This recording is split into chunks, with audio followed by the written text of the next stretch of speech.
Fun facts about hiccups.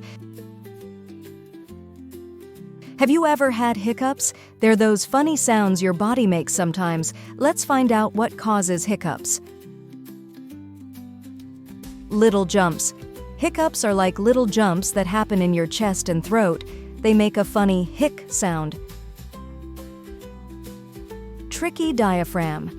Hiccups happen when your diaphragm, a big muscle under your lungs, gets a little confused.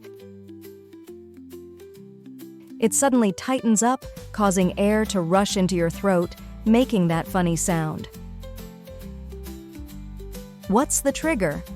Sometimes hiccups happen for no reason at all, but other times they can be triggered by things like eating too fast, drinking fizzy drinks, or feeling excited or nervous.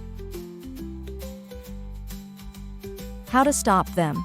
Hiccups usually go away on their own after a little while, but you can try some tricks to make them stop faster, like taking slow, deep breaths, drinking water, or having someone scare you gently, just for fun. Fun facts. Did you know that babies get hiccups even before they're born? It's true. Hiccups are a normal part of being human, and everyone gets them sometimes. So hiccups might feel a bit funny, but they're nothing to worry about. They're just a silly little hiccup in the rhythm of our bodies.